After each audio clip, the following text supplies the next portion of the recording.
बघा आतमध्ये मंदिर आहे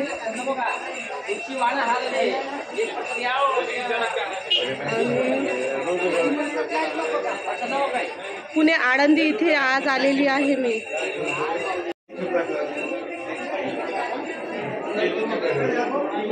बघा ही रांग लागलेली आहे दर्शनासाठी। सुंदर असं छान ठिकाण आहे हे बघा आमच्या सोबतचे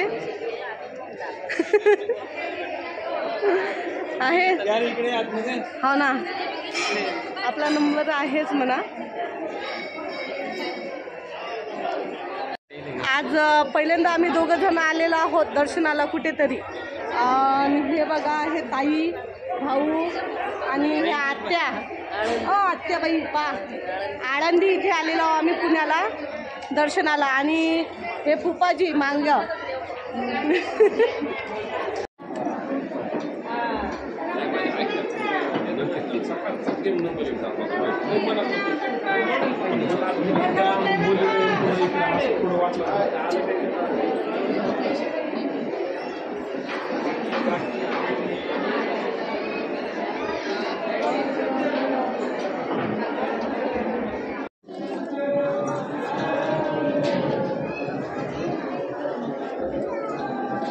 हे रांग लागलेली आहे इथं दर्शनासाठी बघू शकता तुम्ही तो। श्री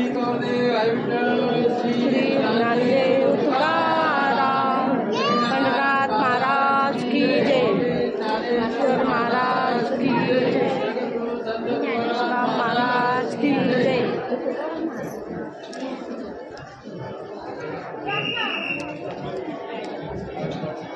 आम्ही आतमध्ये पोहोचलेलो बघू शकता मंदिर। आता फक्त त्या श्रीचं मंदिराचं दर्शन आपण घेऊ शकत नाही कारण इथं सक्त मनाई दिलेली आहे त्यामुळे।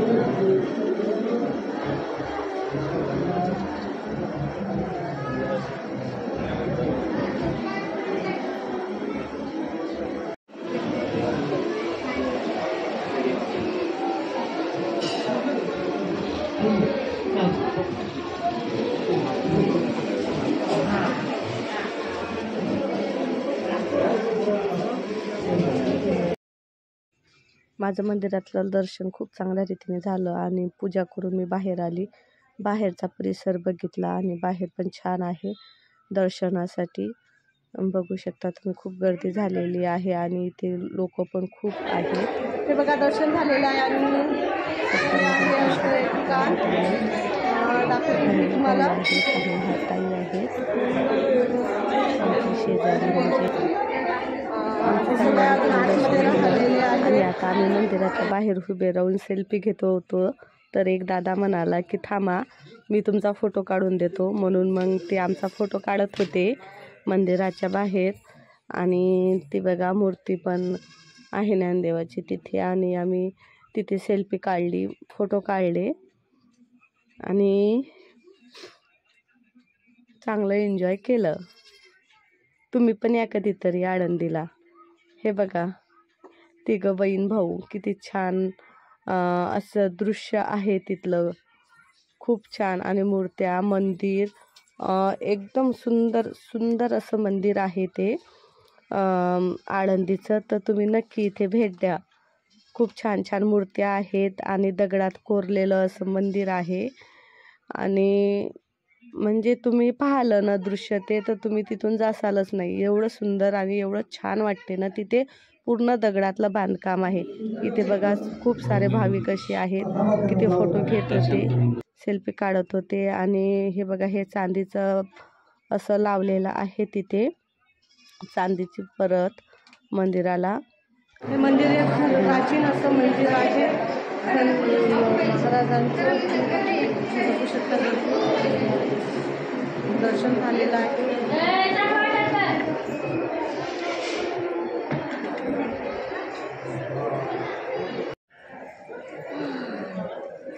हे बघा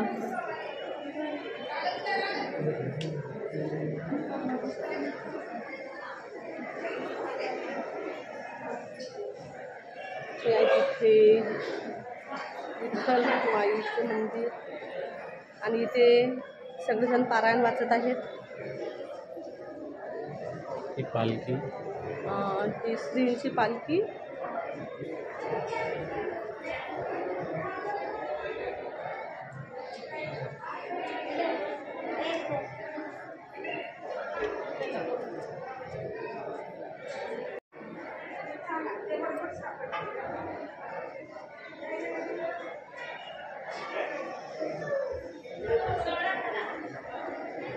सगळं असं दगडांचं हे मंदिर आहे.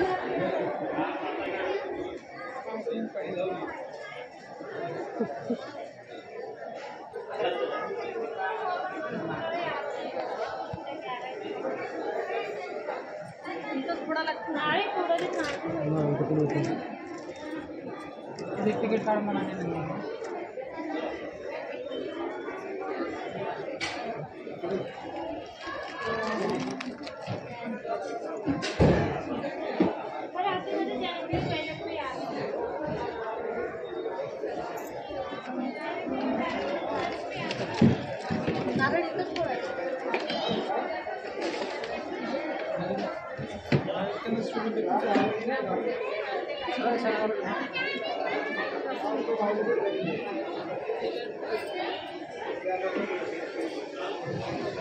मी मंदिरामध्ये इकडे तिकडे खूप फिरत होती आणि जागा बघत होते. तर तुम्ही बघू शकता मी ना नारळ फोडण्यासाठी जागा बघत होते, पण मला कुठे ना नारळ फोडण्यासाठी जागा दिसत नव्हती.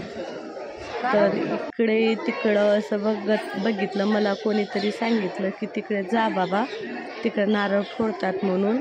तर मी जागा शोधत आहे सारखी. बघा ते मंदिर, परिसर, सगळे लोक, पण मला ना नारळ फोडण्यासाठी कुठे जागा दिसत नाही आहे. शोधत आहे. बघा हा परिसर किती छान आहे. नारळ फोडण्याच्या नादाने मी पूर्ण मंदिर हिंडले आणि पूर्ण परिसर त्याचा हिंडले, पण मला नारळ फोडण्यासाठी जागा काही आखरी भेटले नाही. आणि हे बघा, हे किती सुंदर असं ठिकाण आहे इथे. तुम्ही नक्की भेट द्या. अशी पागल्यासारखी हिंडत होती मी की बाबा नारळ कुठे फोडतात. बघत होते. हे बघा किती जुनं मंदिर आणि कसं आहे. आणि दादाला विचारलं मी नारळ कुठे फोडतात. इथे मी परत आली होती. इथे म्हणजे ते ताई भाऊ आणि त्याची ननद म्हणजे आमची आत्या लागते ती, त्या पण तिथं बसलेल्या आहेत. सगळेजण बसलेले आहेत. भाऊने सांगितले तिकडे नारळ फोडतात, म्हणून मी पुन्हा अजून तिकडे गेली नारळ फोडण्यासाठी, कारण नारळ तर मला फोडायचंच होतं म्हणून.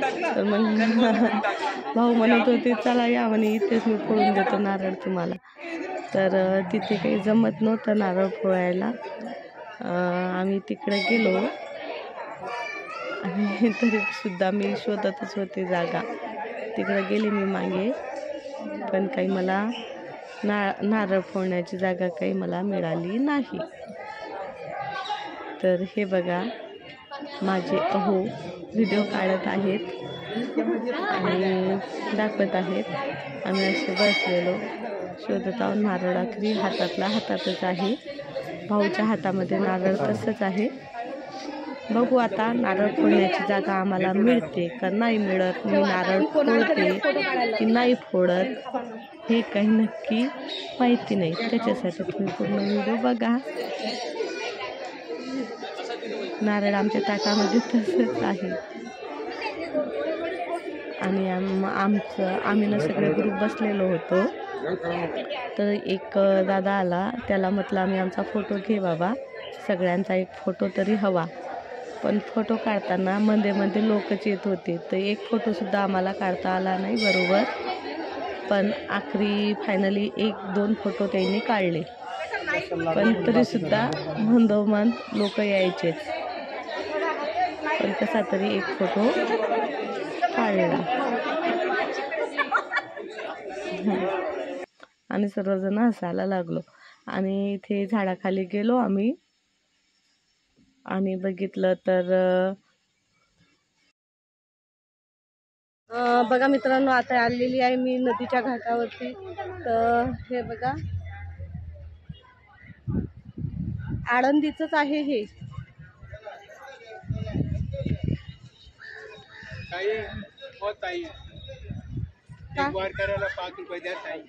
तर बघा मित्रांनो, आता मी तुम्हाला इंद्रायणी या देवीचे दर्शन करवते, या नदीचे दर्शन करवते. तर बघा,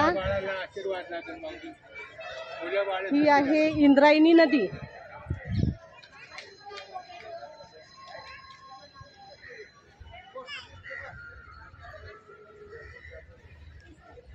खूप सुंदर छान असं ठिकाण आहे.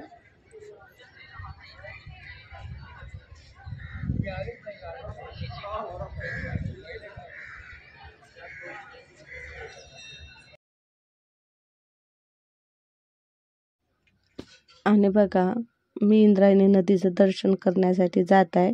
भाऊ म्हणत होते आम्हाला की लवकर जा लवकर या, कारण आम्हाला जायला उशीर होत होता त्यामुळे. तर मी ताईला म्हटलं की चला आपण नदीचं दर्शन करू, पुन्हा कधी येणं होत नाही. म्हणून मी हळदी कुंकू घेतलं आणि नदीत म्हणजे नदीची पूजा करत आहे. तशीच नदीची पूजा केली मी. ही बघा, ही आहे इंद्रायणी नदी. खूप सुंदर असं हे आहे. इथे बघू शकता तुम्ही, खूप छान. आणि स्वच्छता तर एवढं आहे की खूप खूप स्वच्छ आहे. आणि दगडात बांधकाम आहे. खूप सुंदर असं नदीमध्ये सोडलं आणि दर्शन घेतले चांगल्याने.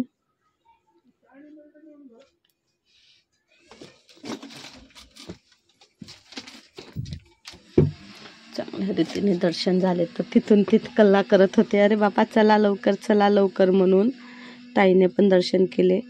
मी म्हटलं की नाही बाबा, मला तिथे ना इतकं करमत होतं ना खूप, की मला जावं असं वाटत नव्हतं. बघा ना तुम्ही, किती सुंदर आहे हे, की इथून कोणाला तरी यावं असं वाटेल का. खूप छान आणि खूप मस्त असं दिसत होतं ते. संत ज्ञानेश्वर महाराज दिसत आहेत का तुम्हाला. आणि नंतर आम्ही दोघं जण आलो आणि तिथे उभं राहिलो. मी म्हटलं मला एक रील्स वगैरे बनवायची आहे, तर मग हे थोडा. आणि जाता जाता एकदा पुन्हा मी म्हटलं त्याला की मला एकदा पुन्हा दर्शन करायचं आहे. इकडच्या घाटाने म्हणजे दुसऱ्या साईडने आलो होतो आम्ही तिथे. तर मी पुन्हा एकदा अजून दर्शन घेतलं नदीचं आणि मला खूप चांगलं वाटलं. नदीच खूप छान आणि अशी म्हणजे असं वाटते की आपण आपल्या आईजवळ आलेलो तिथे गेल्याच्या नंतर. असं म्हणतात ना, ज्ञानेश्वर माऊली. तर खरोखरच ते माऊलीचं प्रेम तिथे आपल्याला मिळते. पुन्हा एकदा जाऊन मी नदीतून अजून दर्शन करून आले परत. तर खरोखर मला खूप छान वाटलं तिथे. तुम्ही नक्की इथे या, तुम्हाला पण छान वाटेल. आणि नंतर मी घरी जाण्यासाठी येत आहे. तर म्हटलं चला आता येण्यासाठी मी तयार आहे. तर सगळेजण भांडत होते मला की बापा इथं राहतं का तू, नाही तर आजच्या दिवस इथेच राहून जा, असे म्हणत होते सगळे. तरीसुद्धा बघा तुम्ही, किती छान वाटत आहे ना. जाण्याची इच्छा तर नव्हती, पण परत तर जायचंच होतं ना. म्हणून आता पुंडलिकाचं दर्शन करून, श्री भक्त पुंडलिक महाराज की जय, पुंडलिक महाराजाचं दर्शन केलं. तिथे इंद्रायणी नदी पण आहेत आणि एका दगडात बांधलेलं हे आहे. आणि हे आहे नदीचा घाट. म्हणजे त्या साईडनं मी दाखवलंच तुम्हाला कसं आहे. गाड्या वगैरे जातात. तर आम्ही दर्शन करून आलेलो. आणि आता आम्ही ही बघा, ही आहे इंद्रायणी नदी. जिथे मी दर्शन केलं होतं ना तिथे, ते त्या साईडला दिसत आहे. आणि आता आम्ही जात आहोत घरी. तर तुम्ही पण या कधीतरी. चांगलं वाटलं मला इथे येऊन, खूप चांगलं वाटलं. आणि आम्ही ऑटोची प्रतीक्षा करत आहोत. ऑटो मिळते का. चांगल्या रीतीने आमचं दर्शन झालेलं आहे. आता आम्ही चाललेलो आहोत घरी. बसलो आणि आम्ही आता जात आहोत घरी. बाय. आता चाललो आम्ही घरी.